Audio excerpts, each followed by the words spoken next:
Приветствую, земляне! У микрофона Планета, а это новый ролик по игре Watcher of Realms. А данный ролик будет посвящен второму герою из четверки, по крайней мере на сегодняшний день, которые представлены на тестовом сервере в рамках коллаборации Assassin's Creed, и имя ему Ezio Auditore, Мастер-Ассасин.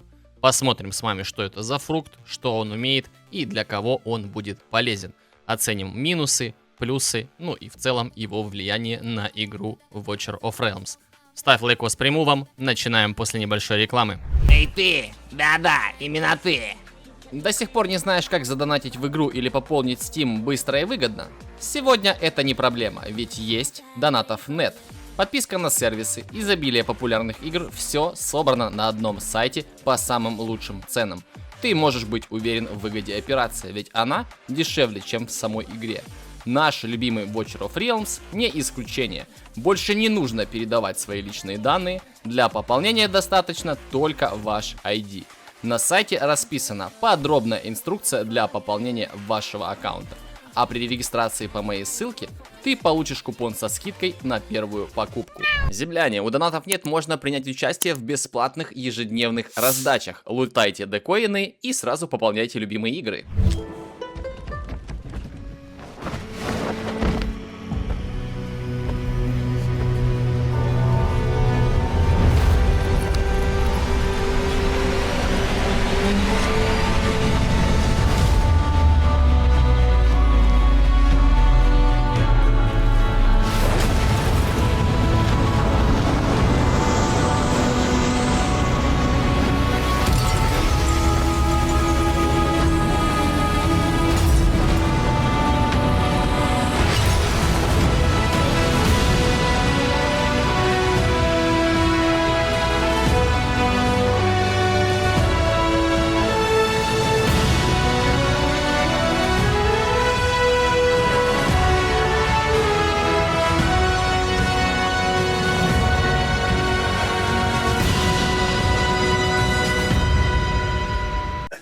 Что, выходить мне или что?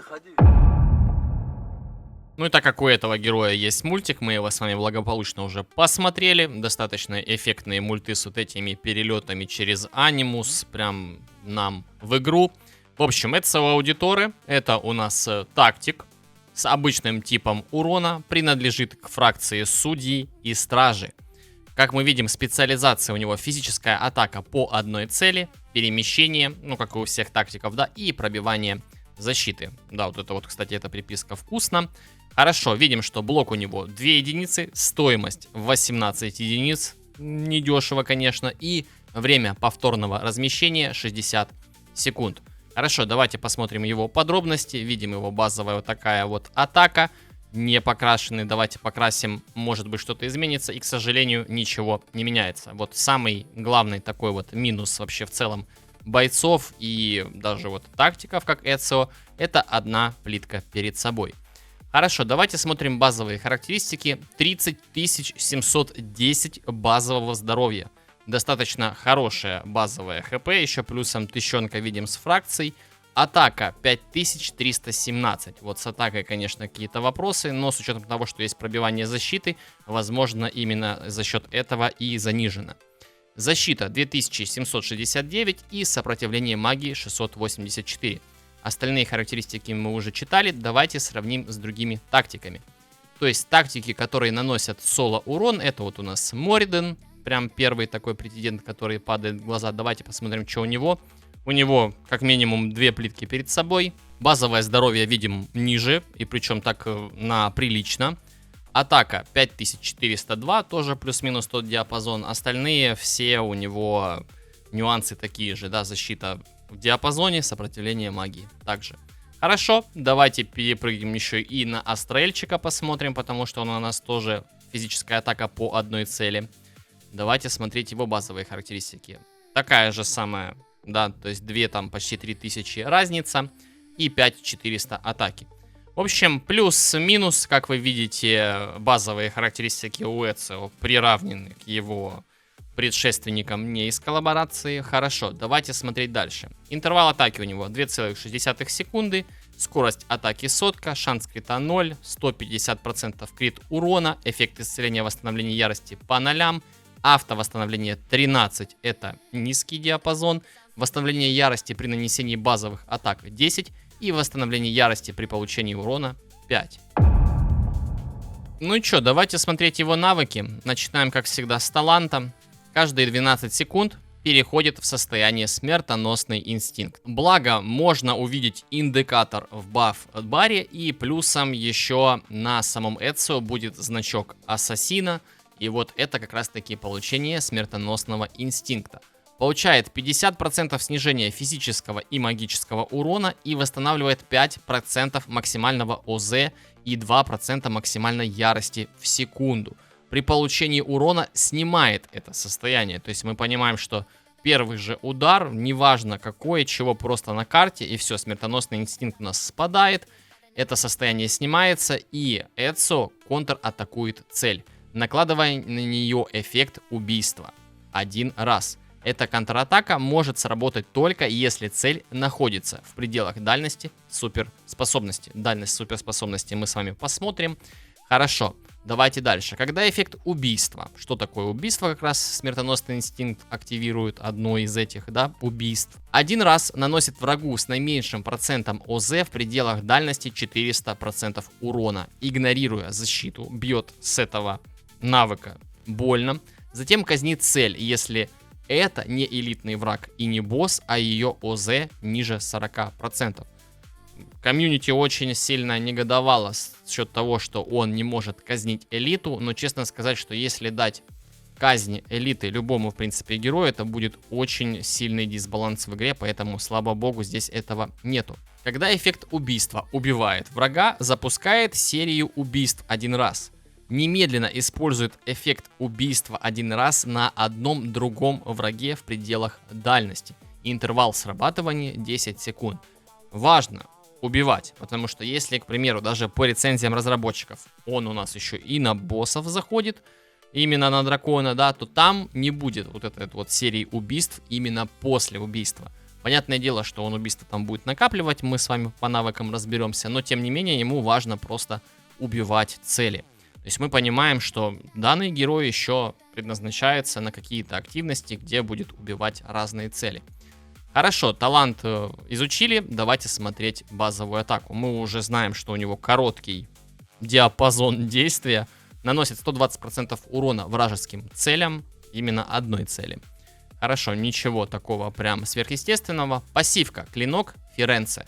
Каждый раз, когда герой использует суперспособность или эффект убийства, он получает один заряд эффекта кредо. Давайте посмотрим, что такое кредо. Видим, увеличивает урон убийства на 10% и эффект складывается до 5 раз. Этот бонус мы также видим. Видим голд рамочку, значит его нельзя никак с него снять. Когда эффект кредо достигает максимума зарядов, а мы помним, что это 5 зарядов, следующее использование эффекта убийства расходует их все и повышает атаку героя на 20% на 10 секунд. Хорошо, в принципе, приятно, почему нет. Со смертоносного инстинкта раз в 12 секунд у нас срабатывает убийство при контратаке. Ну и как будто бы окей. Хорошо, давайте дальше смотреть его следующую пассивку, скрытый клинок. При использовании эффекта убийства во время действия суперспособности немедленно срабатывает один дополнительный эффект убийства. И интервал срабатывания 8 секунд. То есть мы понимаем, что мы ультанули.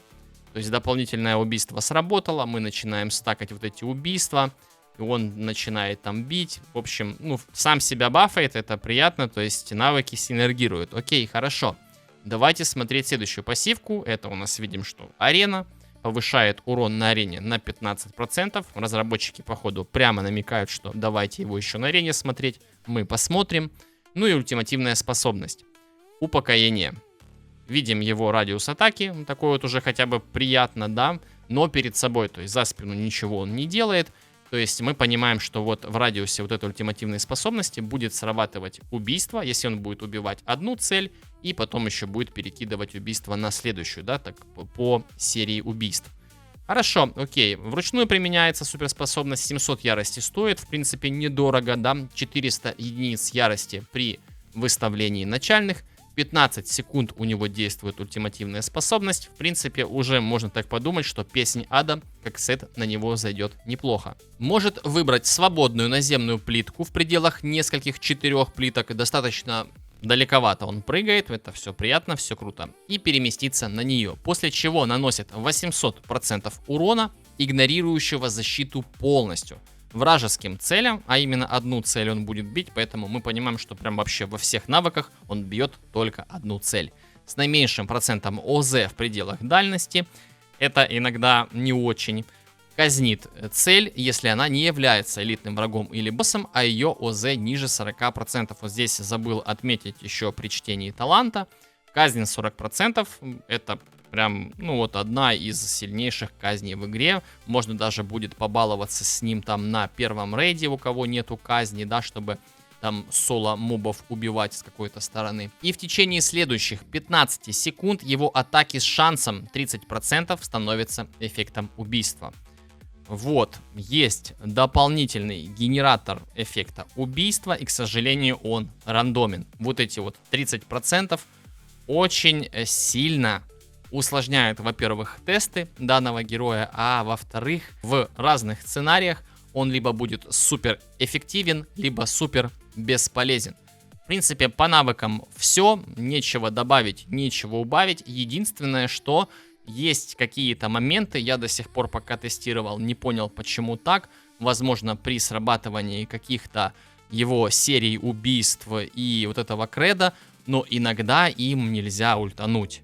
И вот у него ульта готова, ты нажимаешь ее, ты не можешь прыгнуть, и вот тоже вот это вот является, я не знаю, может быть это какая-то ошибка, где-то какой-то конфликт, и идет у него, наверное, приоритет навыков, это вот эта серия убийств его, но тем не менее такой косячок есть. С навыками познакомились, давайте в пробуды. Первое пробуждение. Я очень надеялся, что в пробудах будет нивелирование его рандомных механик, но небольшой спойлер — нет.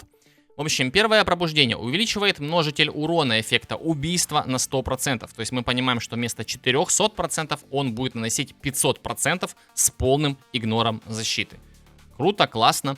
После перехода в состояние смертоносный инстинкт, следующие две атаки гарантированно становятся эффектом убийства. Вот здесь вот спасибо, что есть хотя бы 2 эффекта убийства. Это нам ускоряет набор стаков убийства, дает ему 6-ю разряженную тычку, но тем не менее никакого рандома это не убирает. Хорошо, второе пробуждение обычное, да, на удивление, если смотреть по Кассандре, то там был какой-то эффект, а здесь просто 300 атаки к базе. Третье пробуждение сокращает интервал перехода в состояние смертоносный инстинкт до 6 секунд. То есть мы помним, что 12 секунд у нас смертоносный инстинкт по таланту, то здесь он будет в 2 раза быстрее. Но здесь еще нюанс в навыках не добавил. При выставлении Эцио он сразу же получает этот смертоносный инстинкт, и отчет идет прямо после выставления.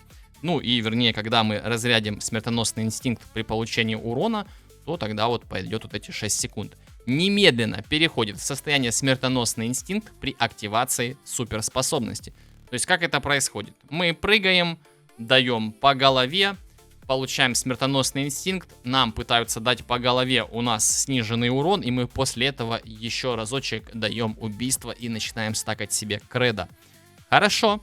Четвертое пробуждение, пробивание плюс 8%, герою, у которого есть 100% игнор с некоторых механик. Я не знаю, если честно, зачем это вообще пробуда. Лучше бы дали какой-нибудь крит урон, либо какое-нибудь повышение эффекта там вероятности срабатывания убийства хотя бы при ульте до 50% вместо 30%. Вот это была бы очень сильная четвертая пробуда, и я бы сказал бы даже must-have-ная конкретно для данного героя. Ну и пятое пробуждение, когда суперспособность или эффект убийства убивает цель, восстанавливает герою 20% максимальной ярости. Это достаточно прикольный момент, на боссах не работает вообще, а вот когда мы будем убивать разные цели, будем заливать себе ярость, да и в целом он, когда не получает урон, стоит вот в своем таланте в этом, он сам себе еще там заливает ярость, поэтому достаточно частенько будет ультовать. Ну и что, земляне? Эксперименты с таблицей тестов продолжаются. В общем, вот такая вот у нас ситуация. Напишите в комментариях, как сейчас вам видно табличку. Надеюсь, более лучшие, циферки побольше. В общем, как всегда, Эцио, сеты, лорды, артефакты, ну и пробуды. В общем, от Адского Рева до Песни Ада. Также сравнивались его фракционные кольца. Как вы видите, здесь вот результаты такие. Но самое важное, сейчас я вас сразу же вот на вот эту вот вкладочку выделю. Это та еще рулетка на самом деле, потому что из-за рандома после ультимативной способности урон скачет в районе 12%. То хуже, то лучше. И сравнивать какой-то один сет, вот именно говорить, что это вот лучший выбор на него, ну просто нельзя. Просто не давайте ему Адский Рев и не давайте ему Нескончаемый Гнев. В остальных сетах чувствует себя прекрасно в разных сценариях. Часто ультуем, Песни Ада, почему нет? Есть где-то фракционное кольцо с хорошими проками, почему нет? Потому что вот даже разброс в фракционке стражей и судей, он просто минимальный с учетом его рандомности. Поэтому где у вас просто лучшие проки, где у вас лучше статы, то и одеваете. Потому что, посмотрите, здесь вот даже магия души. Тут разница в уроне, ну, она, честно говоря, на 28 атаки у нее меньше, чем в Катаклизме, а урона набили вот при первом сравнении просто на почти там на 3 миллиона больше. Но, взяв вот этот вот Катаклизм и пропустив его 5 раз, мы видим, что от 41 миллиона урона может еще прыгнуть на 45. И я не знаю, это в формате 5 тестов. Не факт, может быть еще разброс урона больше, чем 12%. Поэтому важно это иметь в виду. Понимаете, что какие-нибудь проходки с ним, они могут зависеть напрямую от частоты проков его убийства именно под ультимативной способностью. Это достаточно плохое влияние на эффективность героев, в принципе, по моему мнению, потому что даже тот же Вальдерон и всякие вот такие вот герои, у которых есть рандомные шансы, особенно без какого-либо разгона, они очень дико бесят, потому что можно будет просто перезаходить. Здесь не работает, да, такая ситуация, что такое безумие, это повторять одно и то же действие несколько раз в надежде на какой-то другой исход. Это вот как раз таки не про Эцио и ему подобных. Потому что будете повторять одно и то же действие сотни тысяч раз, исход будет всегда разный. Ладно, хорошо, здесь мы уже слишком зациклились. Давайте смотреть лордов. Здесь ситуация такая же, чисто за счет рандома. Видите, разброс урона плюс-минус в диапазонах вот этих вот 12, ну там 15%. И как мы видим, даже если у нас Ингрид не будет бить босса, мы вспоминаем там Кассандру, да, где урон очень сильно падает, если мы убираем Ингрид как брелок, ставим ее, то здесь, посмотрите, 56 миллионов, когда под Ингрид набил почти 64. Ну, это не слишком большой разброс, поэтому тут просто, какой лорд есть, у кого там вторая пробуда, берем. И плюсом по наполнению своей фракции. Если, к примеру, у вас будет проходка через судьи, у вас там судей нормальное количество, вы берете под судьями. Если у вас там вот просто тупо, да, нету Ингрид, есть Лая, ну логично, что вы просто будете брать Лаю. Поэтому здесь какого-то четкого фаворита конкретно под лидеркой нету и выделить не могу. Хорошо, поехали, давайте по пробуждениям смотреть. И здесь какая ситуация. Тоже рандом присутствует. Ненадежный бонус в виде 80% общей эффективности, но это в принципе хорошая эффективность. Мы вспоминаем ту же Кассандру, у нее ниже, у нее там 50 с чем-то процентов. И очень большой буст идет на первой пробуде. Но если я правильно помню по источникам от разработчиков, мы его получим бесплатно плюс-минус на вот эту вот первую пробуду. Поэтому это вот прям самый такой очень сильный буст конкретно для Эцио, потому что он получает 2 стака после того, как смертоносный инстинкт с него спадает, он бьет 2 раза убийством, это вот почему бы и нет, очень даже приятно. Ладно, хорошо, смотрим, видите, третье пробуждение, тут идет 21% буста, именно эффективности третьей пробуды, ну а пятая пробуда, если мы будем смотреть форматов босса, то вот это пробивание 8% ему ничего не дает. То есть вот этот вот рандом, он может на пятой пробуде набить хуже, чем на третьей, именно на боссах. Но то, что он заливается, это ему даже на той же арене дает плюсиков на самом деле, но это пятое пробуждение. Поэтому все это все равно ненадежно, но первая пробуда прям вот красота. Артефакты. его личный артефакт. Давайте сейчас мы с вами перейдем с таблички в самого Эцио. Ну и теперь смотрим, что же дает артефакт. Повышает урон по одной цели на 30%. И когда суперспособность не активирована, базовая атака также с шансом 15% вызывает эффект убийства. Артефакт настолько сильный, насколько и слабый. Но, видите, вот эти 70 миллионов урона, даже с учетом рандома, в любом случае ни один из артефактов не сравнится. Потому что вот убийство — это основная механика Эцио Аудиторе, и все. Больше ничего. Вот убийство и все возможные источники ее активации. Артефакт дает эту активацию без суперспособности. Супер. Берем даже на плюс 10. Будет в некоторых случаях давать больше профита, чем вот эти вот все остальные доступные для тактиков артефакты. Ну и что, с таблицей тестов закончили. Давайте финалить итоговый билд на самого Эцио. Все по старинке. С левого обвеса у нас пушки-тушки. Если мы новички, мы стараемся брать то, что у нас по прокам, да, там шанс крита, атака, крит урон. В допах это можем брать вихрь спокойно, если падает в начале, бедствие и дикая мощь. То есть либо атаку ему повышаем, либо крит урон ему повышаем, потому что Эцио игнорирует защиту со своих основных механик, то крит урон нам будет как раз таки кстати. И плюсом он сам себе еще атаку по разрядке стаков креда повышает. Поэтому вот, ну, дикая мощь, наверное, будет даже в некоторых ситуациях поприятнее просто себя показывать. Но и в самых таких крупных сценариях, когда вы уже такой тертый калач мид и лейт гейм, это логично, что злая месть. Хорошо, давайте правый обвес. Катаклизм, песнь ада, все это мы берем. Давайте уберем атаку здесь из допов вот такого вот формата. Катаклизм, песнь ада и магия души, все это мы, естественно, забираем. Не забываем про кольца с фракционными свойствами, какие у вас есть и какие лучше проки. Ну, а если ты новичок, то здесь рекомендация моя, он наносит соло урон. Ни в коем случае мы не одеваем на него сеты такие, как проклятие. Самым таким оптимальным вариантом будет мудрость, ну и ночной ужас.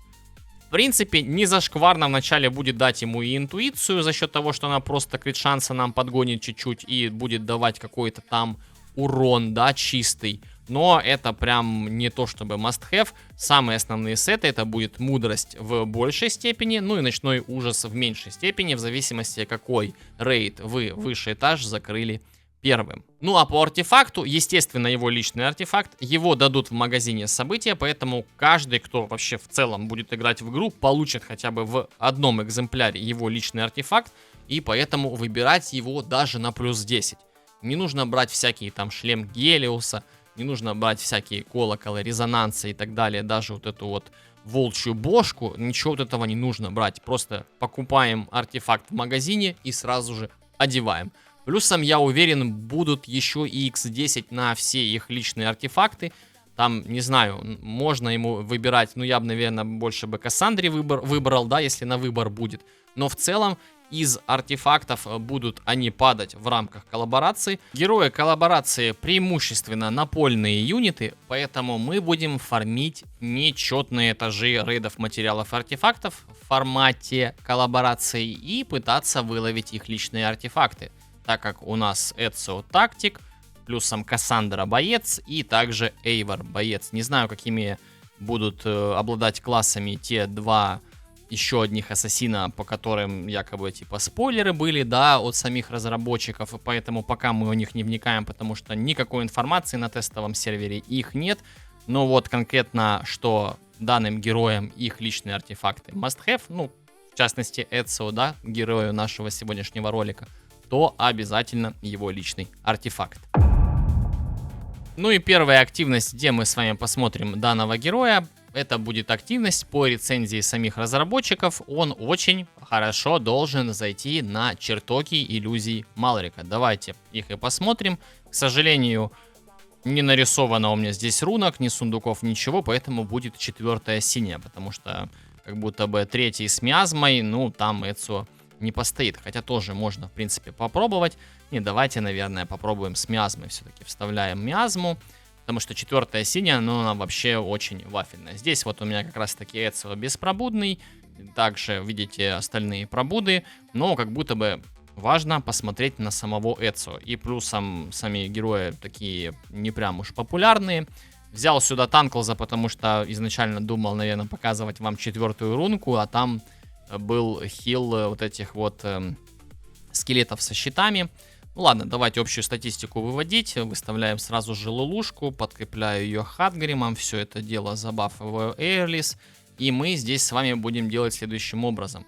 Давайте вообще посмотрим, будет ли миазма сбивать нашему Эцу его талант. Давай вот выставляем его, смотрим. Вот он получил талант. И давайте смотреть. Вроде бы миазма не прокает, урон он получает. Но нет, кстати, миазма сбилась. Посмотрите, видите, он прокнул его талант в никуда. Мы его сейчас, как большинство тактиков играется, бафаем его Нерисой.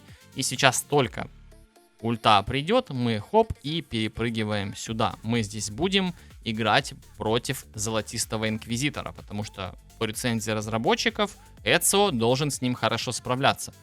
Хоть он и не будет его казнить, ну, как будто бы надо будет его еще плюсом развернуть после этого лицом вниз, потому что когда миазма будет триггерить нам пассивку, он хотя бы в радиусе действия будет стакать убийства на мобах, которые идут снизу.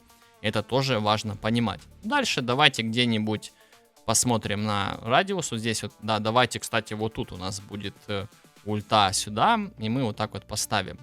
Оп, поставили Танклза, да.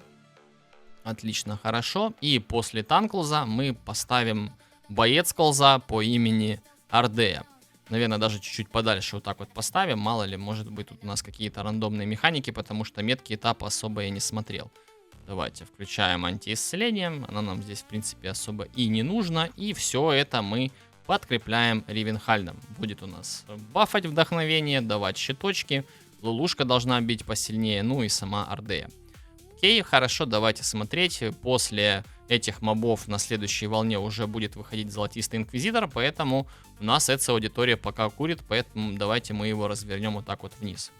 Все хорошо, все красиво, все классно. Лулуха справляется. На 5-й пробуде было бы удивительно, если бы не справлялась. Хорошо, включаем снова Танклза.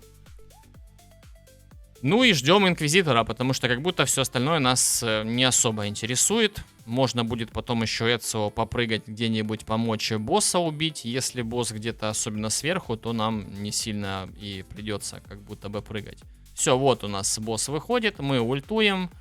Точнее, босс Инквизитор, да, мы ультанули куда-то, видите, особо ничего не произошло. Но посмотрите, там что-то по миллиону урона убийства прокает. Очень даже и неплохо, да. В любом случае у Эцио не будет большого показателя дэмэджа, потому что он как будто бы будет бить просто одного моба и все. Как вы видите, я мечи специально не прожимаю, чтобы посмотреть в целом, как просто Эцио отрабатывает. Давайте ультанем. Он, по-любому, его ульта полетит в самого по хп просаженного моба. И видите, ну тем не менее справляется сам, плюсом ему помогает Нериса. Я думаю, что без Нерисы, наверное, вряд ли бы он тут под миазмой бы выживал, потому что будет сниматься его талант, и он не будет сам хилиться. Это единственное, если он задумывался, да, вот как убийца Инквизитора, давать ему приоритет убийства целей, которые побиты. Понятно, с одной стороны, почему такое делается, чтобы он эту цель казнил, но с другой стороны, он будет ультовать и бить не Инквизитора, а будет бить идущих мобов. Поэтому здесь такая... Как будто бы и да, и как будто бы и нет. Ведь видите, с ульты там 900 тысяч прилетело. В принципе, почему бы и нет. Но, тем не менее, тогда начинает пробивать Инквизитора убийствами. Когда как. И вы еще плюсом ориентируетесь на рандом. Может очень долго убивать Инквизитора, а может просто его там затыкать. Напоминаю, это у нас Эцио беспробудный. Поэтому, если бы был бы даже на первой пробуде, то он в любом бы случае бы тыкнул бы в Инквизитора дважды. Это на самом деле очень сильно. Хорошо, вроде бы все приближается к достаточно неплохому сценарию, да, прохождения. Но как будто бы здесь и без Эцио ставите какого-нибудь Астраэля, и Астраэль с Инквизитором справится не хуже. Поэтому как будто бы целесообразность данного героя, мне кажется, больше, наверное, для новичков, у кого просто, ну, в целом, проблемы с коллекцией, потому что достаточно большое количество персонажей, а особенно там тактиков, кто забрал Кайнана, Кайнан под Нерисой спокойно себе справляется с Инквизитором, и еще плюсом, если вот так вот поставить, как мы сейчас поставили Эцио, и Танкл зато будет помогать еще убивать мобов, и особенно если они будут идти толстые. Что он тут у нас? 46 миллионов урона набил. Ну, посмотрите, на втором месте, в принципе. Что-то там подворовывает у Ордеи. Давайте ультанем, поможем Лулушке разобраться с мобами. Вот, только он подходит. Видите, вообще радиус достаточно... Даже по хитбоксам нету такого варианта, что он может где-то прыгнуть вне радиуса своей ульты, даже если там большой юнит зайдет в нее. У нас босс будет выходить последним. Мы даже, наверное, побежим и посмотрим, как Эцио будет отрабатывать. Я надеюсь, босс пойдет сверху, чтобы нам недалеко пришлось прыгать. Все, давайте прыгать. Поэтому лучше прыгать, наверное, либо вот в радиусе ультимативной способности вот тут. Да, и заранее лучше не прожимать. Дождаться, пока подойдет, собьет стак, активируется убийство. С ульты еще одно убийство. И вот так вот мы, короче, усиливаем нашего Эцио. Все, мы уже плавно приближаемся. 155 мобов, это, конечно же, смерть столько смотреть. Ну, как будто бы не слишком много активности, куда данный герой в целом зайдет из-за своей нишевой специфики наносить соло урон. Все, пошла уже последняя волна. Давайте ждем босса. Я надеюсь, босяк пойдет здесь. Давай, только не снизу. Не очень хочется.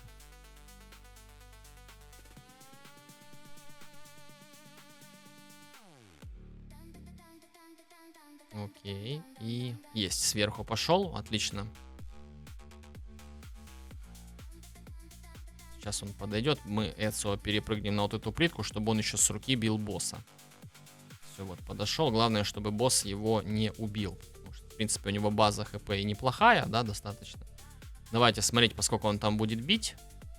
Накладываем антихил. Рано, наверное, да. Ну, он там что-то по 800 тычки у него отрабатывают. Все, плюс-минус работали. Там все равно, видите, Танклс не помогает запретить вообще боссу, да, подняться даже хотя бы с половиной здоровья. Ну, тем не менее, вот 88 миллионов Эцио набил. Достаточно неплохо, в принципе, как Ордея, но это не говорит о том, что это, ух ты, вау, какой тип. Давайте заберем, посмотрим итоговые цифры.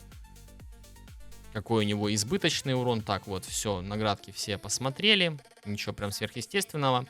88,5 миллионов и избыточного урона 11% всего лишь. Ну, 9 миллионов урона избыточного.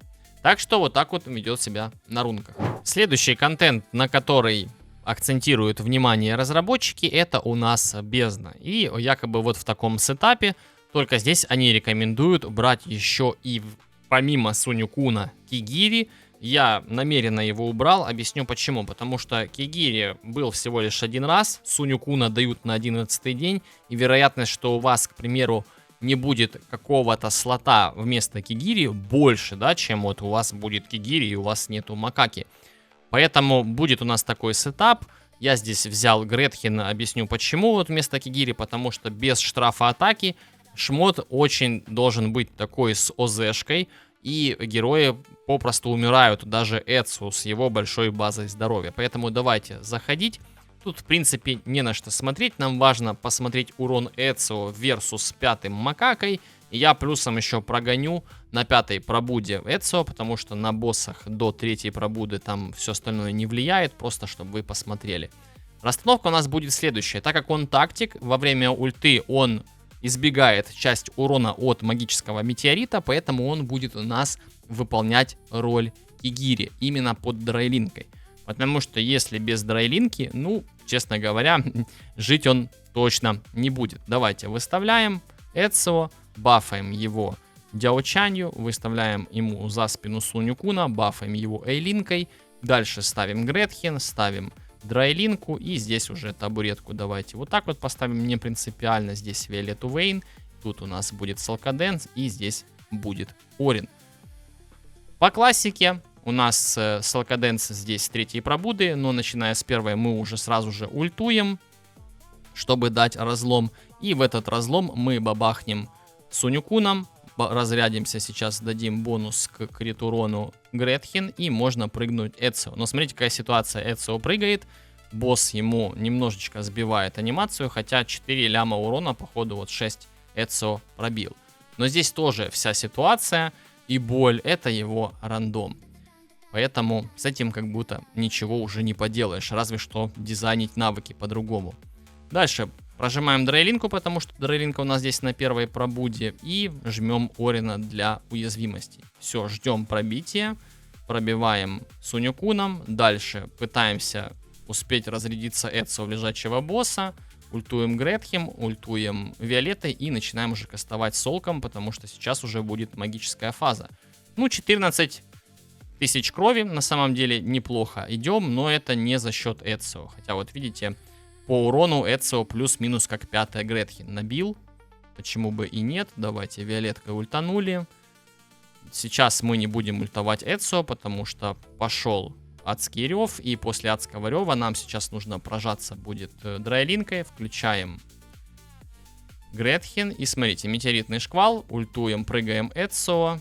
И включаем Орина.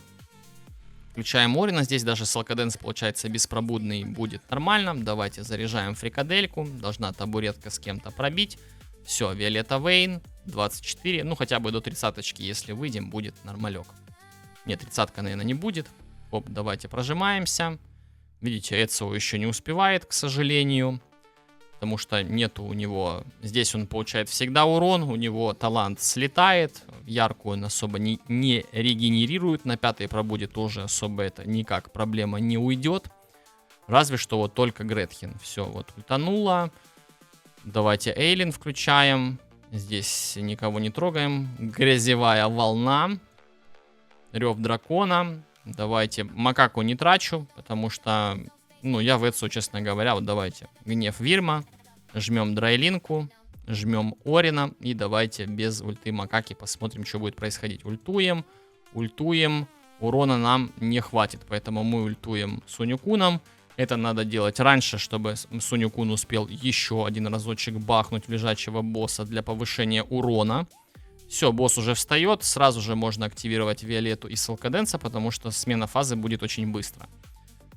Все, бахаем, 45 тысяч крови идет. Сунюкуна прожимаю просто чтобы наносить хоть по 10 урона. Включаем Гретхен. Все, видите, босс стопает вот как раз таки на вот этой вот части файта на 2.40. Если нет штрафа атаки, улетает Салкаденс, улетает Эцио. Все, рев дракона, ультуем Виолеткой. Давайте можно уже прожать ящерицу. Ультуем Сунюкуном, ультуем Эцио и ультуем Орином. Видите, выжил, но если бы не было Дрейлин, Эцио даже при приземлении просто улетает. Все, 52, 53, 54, ну это 60 тысяч мы пробьем. Давайте включаем Гретхен, можно еще насыпать поджогов чисто просто так.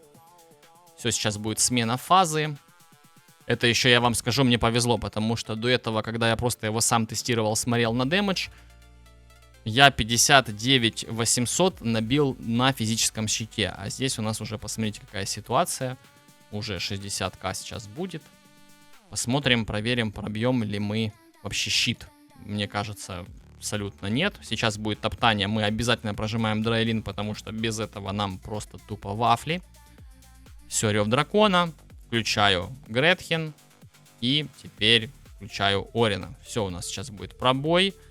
Хоп, давайте раз, два. И посмотрим, пробьют ли они вообще что-либо. Мне кажется, не пробьют, но мы, тем не менее, 60к сделали. На 5-й пробуде я прогоню, мы уже вернемся просто к характеристикам урона. Давайте сейчас здесь посмотрим. Видите, рекорд обновлен на сегодняшний день. Характеристики дэмэджа. 106 миллионов урона Эцио. До этого было 90. И как вам разброс? 16 миллионов урона, это даже уже не 12%, это почти 20%. Ну и здесь вот такая вот ситуация, что 5-й Сунюкун 152 и беспробудный Эцио 106. Вот в принципе, если смотреть и сравнивать с Сунюкуном, 150 миллионов разницы, и даже вот именно за счет пробуд. И 5-я Гретхен набила не намного больше, чем Эцио. Здесь его можно даже и похвалить. С учетом того, что большая часть его механик на боссе не работает, да, особенно с убийствами.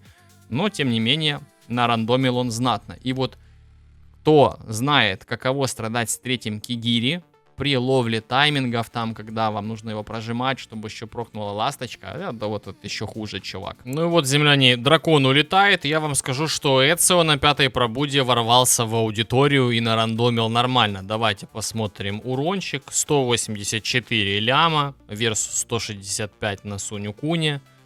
Ну, как будто бы да, ну...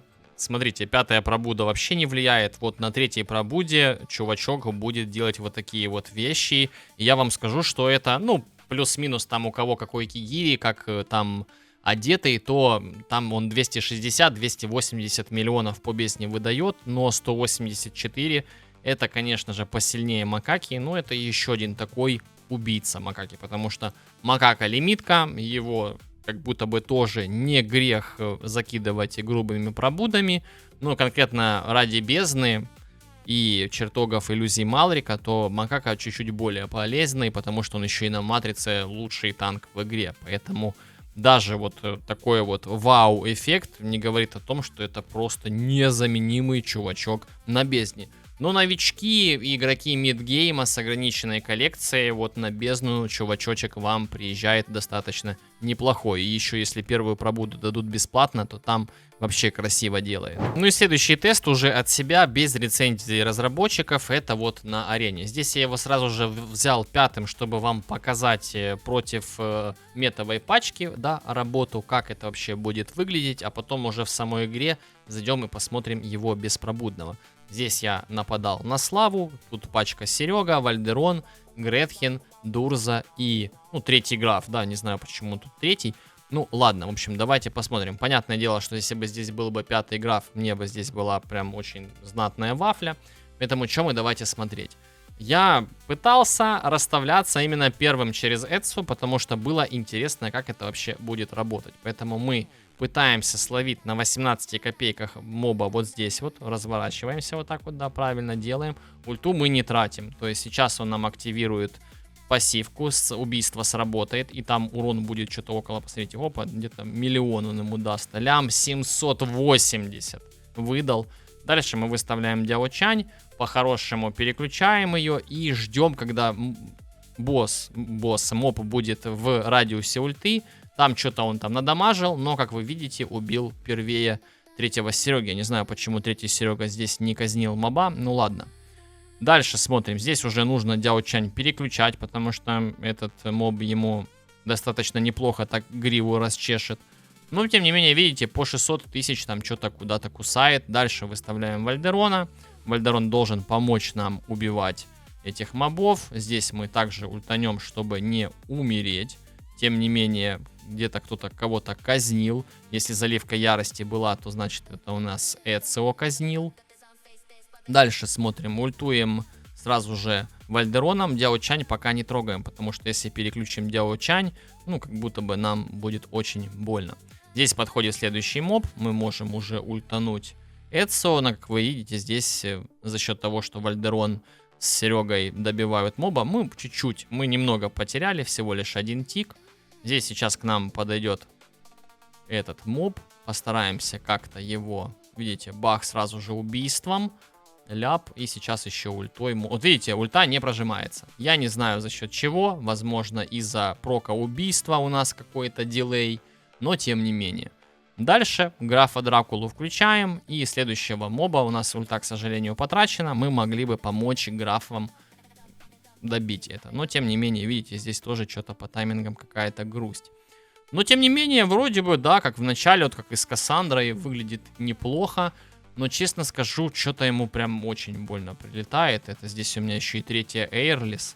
Если у вас нулевая Эйрлис, вы эту пачку можете даже и не, так сказать, инсталлировать, потому что, ну, ничего особенного. И вот, смотрите, вот, если сейчас прожмете рано, видите, я ультанул, выстрела вот этого кинжала не было, значит, моб еще не был в его радиусе ультимативной способности. За счет этого всегда будем проигрывать. Потому что Серега бьет сдалека, Гретхен там тоже стреляет прям почти с выхода. Поэтому вот такая вот ситуация. Но, тем не менее, давайте посмотрим на урон Эдсо, потому что нам как будто это очень важно. Даже несмотря на то, что мы проиграем этот бой, тем не менее, интересен сам эффект героя. Остается тут чуть-чуть. Сразу скажу, что, в принципе, жить будем до конца. Да, и умрем как герои, как во фразе из Доты. Давайте смотрим. Все, 6-й моб, 9-я волна, 37,5 на 74. Это с учетом, что здесь 5-й граф, ну тут Дурза и так далее. Пачка премиальная, особенно если был бы 5-й граф. И давайте смотреть урон. 50 миллионов урона, бьет как 3-й Серега, да, но он тут 5-й. Поэтому, честно сказать, ну, типа, я не знаю. Если у вас есть граф, особенно 5-й Вальдерон, то... Ну, типа, это то же самое, что Суню-кун, просто Суню-кун, честно говоря, будет жить подольше, потому что первая пробуда дает ему один раз, да, отсрочку смерти, плюс сам ульта пошире, поэтому вот как-то сравнивать его в этом формате с Эдсо, мне кажется, наверное, даже лучше и не стоит. Ну и на финалочку давайте попробуем его беспробудного уже на болванке моей записанной защиты. Здесь, правда, беспробудный Серега, тоже 3-й граф. Но, тем не менее, посмотрим, что оно такое беспробудное. К сожалению, без графа в целом особо не разыграешься на соло-арене сейчас. Поэтому давайте делаем все абсолютно то же самое. Ждем, пока моб подойдет. Здесь в любом случае всегда будет доля рандома. Мало того, нас тут бесит всегда на соло-арене, кто пользуется Вальдероном, нас бесит Вальдерон, а здесь будет еще бесить и Эдсо. Прокнет, не прокнет, там, что как повезет. Даже давайте смотрим, на первой пробуде сейчас его ударят. Хоп, сколько он даст убийством? 450. Ну, что-то как-то грустно, да? Вообще грустно. Давайте посмотрим, что это будет. Когда он его убьет. Эдсо, давай, ну когда-нибудь, пожалуйста, ну сколько можно уже, давай. У нас сейчас лицо сломается, спасибо, круто, классно, 78%, сейчас Серега убьет, мы перепрыгиваем, бах, насколько он сейчас ударит, давайте посмотрим. 886, сейчас сработает убийство, не сработает, ну вы видите все сами, да, уже прям лицо жестко так разукрашено. Переключаемся, сейчас он получит тычку не сильно, потому что пассивка. Включаем Вальдерона, хотя не должны были, да. Вот уже начинаем проигрывать. Сейчас, дай бог, чтобы он не умер тут от тычки моба. Ладно, все нормально. Устранили. Сейчас мы еще поможем графам, чтобы не отъехал. И сейчас давайте смотрим вот радиус захода моба, чтобы мы могли ультовать Эдсо. Вот. Оп, ультуем Эдсо, бах. Что-то есть, да. Но здесь умер Серега, поэтому как будто бы ничего с этого нормального не выйдет. Поэтому давайте нажмем покинуть битву. Ну, в общем, вы даже поначалу уже видели, что это будет. И Эдсо тут иногда беспробудный умирает там, потому что на 3-й пробуде у нас сокращается, да, обновление таланта. И на 3-й и 5-й пробуде жить он будет дольше, потому что и урон будет снижаться, да, раз в 6 секунд, а не раз в 12. И будет еще убийство прокать, будет быстрее убивать. 13 миллионов урона своих, в принципе, нанес, но это все очень долго и это все очень рандомно. Без ульты мы вообще убийство генерируем только талантом, поэтому, ну, как-то, ну, суховато, не? Ну и теперь давайте устно посмотрим следующий контент, потому что весь контент, который можно там что-то придумать, с его рандомом, это можно свихнуться. То есть где-то вау, классно будет выглядеть, а потом сам будешь заходить в игре, бах, и вообще не так работает. Рейд для снаряжения 1. Честно говоря, можно брать по приколу, либо вообще, когда ты в самом начале, там, до 21 этапа, чтобы он казнил отдельных мобов, которые там либо под хилом стоят, потому что 40% казнь, как будто бы не дать не взять, это очень крутая функция, особенно на первом рейде, но не более. Рейд для снаряжения 2, честно скажу, вообще не нужен он там, потому что там абсолютно другие герои играют, а у него и радиус атаки слабенький, ну точно не сюда. Рейд для снаряжения 3 мимо, он не бьет в воздух, поэтому все, что с воздухом связано, это не для него. Драконова пать, всякие симрахи, вот это вот где соло-боссы, достаточно неплохо себя показывает уже и беспробудный.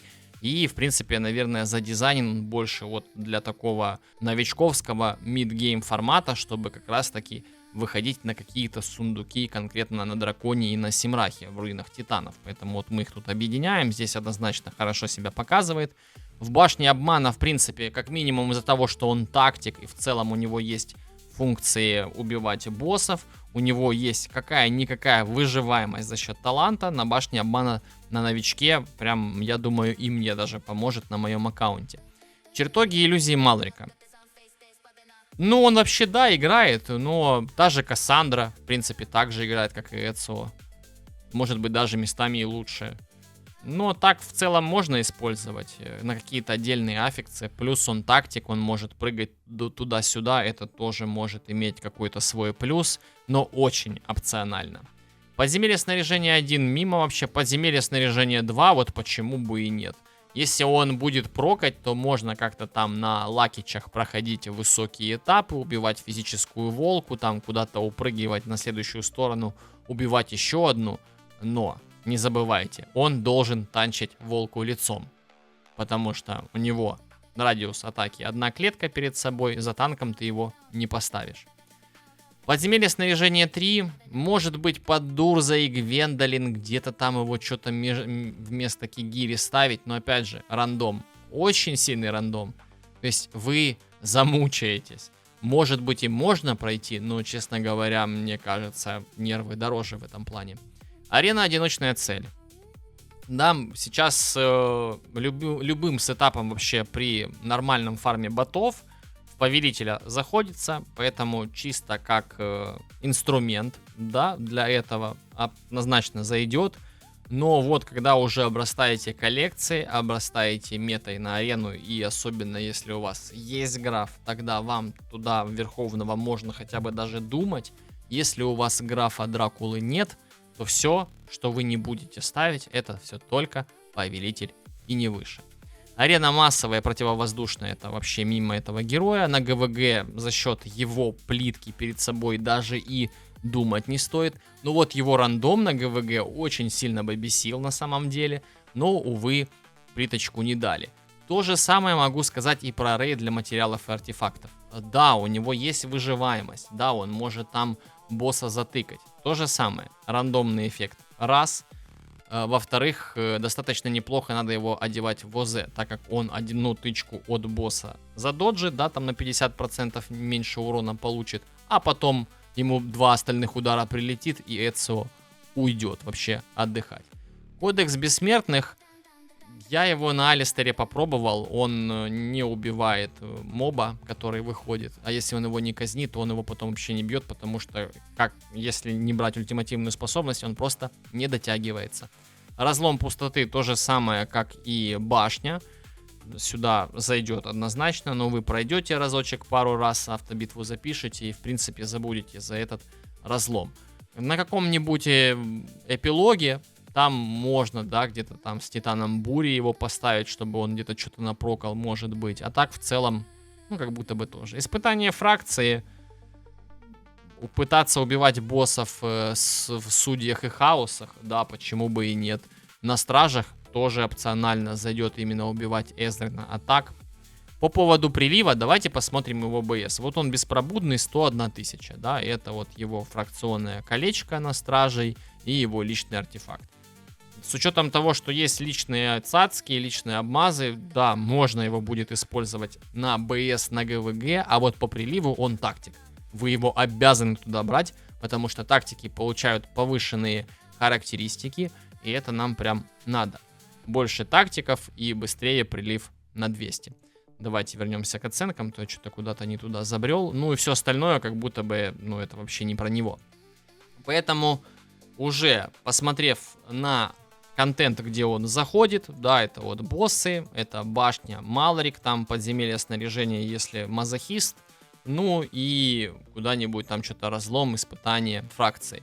Как будто бы и контента немало, да, с которым можно данного героя вообще сопоставить, туда заходить, но это все в формате начального развития, когда коллекция небольшая, потому что и без коллаборации героев достаточно, но вот здесь вот самая большая вот такая вот загогулина, это то, что его могут исправить. Могут дать ему плиточку, могут дать ему еще какие-то нюансы, вот особенно по поводу того, что я говорил за 4-ю пробуду, ему не нужно пробивание. Ему нужно как-то хотя бы повысить шанс на проки убийства с ультимативной способности, да и даже, может быть, с личного артефакта. Потому что иначе это просто Эцио рулетка. Это не в аудитории, я не знаю, это у нас будет итальянская рулетка, это, а не Эцио. Потому что, ну, каждый бой абсолютно разный результат, и вот это вот самый большой его минус. Так, много я вам тут наговорил, давайте же все-таки оценивать. Новички, среднячки, с учетом того, что он там может что-то и на бездне побить, и вот контент, который мы с вами посмотрели, ну вот и твердая 7, может быть какая-то плавно перерастающая 8, и это вот именно в том формате, в котором есть герой сейчас. И если его там отребалансят через время или еще что-то, оценка по-любому поменяется, поэтому сейчас давайте, наверное, 7, чтобы не сильно переоценить его, а то Эцио зазнается. 7 злых планет из 10 для новичков, среднячков, за счет того, что на бездне хороший урон выдает, и там где-то опционально может поиграть на Малорике, так как он еще и тактик. Но вот для старичков, для игроков лейтгейма, которыми я являюсь, я ему больше 5 поставить не могу. И то это, наверное, даже с натяжкой. Земляне, вот такой вот Эцио в аудитории получился. Дают нам его бесплатно, дают там даже на пробуды, плюсом он еще и будет гарантом за 90 круточек, как я понимаю, это будет вообще отдельно, то есть мы крутим 90, выпадет он там, нападает его 2-3 штуки, и мы все равно заберем еще одну копию именно из события. Поэтому забираем его на 1-ю пробуду, вроде бы как будто бы разработчики дадут нам его бесплатно на 1-ю пробуду, а там уже будем смотреть. Я надеюсь, на релизе с ним еще что-нибудь сделают. Потому что, ну, его надо чуть-чуть подправить, потому что именно герой такого вот класса, еще и плюсом коллаборационный, ну, должен выглядеть куда-то более презентабельно. Пишите в комментариях, что вы думаете на этот счет. Может быть, я героя очень сильно как-то занизил. Мне кажется, в целом я достаточно аргументированно вообще свои оценки защитил, мне так кажется. Но если вы с чем-то не согласны, пишите, пообсуждаем. В общем, мою оценку вы знаете, хочу увидеть в комментариях вашу. Не забывайте поставить лайк данному видосу, подписаться на канал, если вы этого еще не сделали, а также поделиться данным видео с друзьями и с фанами, пусть тоже будут в курсе, что такое вообще Эцио аудиторы и где он может потенциально для них зайти или же не зайти. В описании ты найдешь мой телеграм-канал, там всегда самые свежие новости, там были новости по ассасинам, их описание навыков, ну и все прочее. Анонсы стримов, анонсы видосов я также там выкладываю. Подписывайся и будешь в курсе событий в игре Watcher of Realms. Ну а меня зовут Планета, и не забывайте играть в Watcher of Realms красиво. Увидимся, когда увидимся. Пока-пока.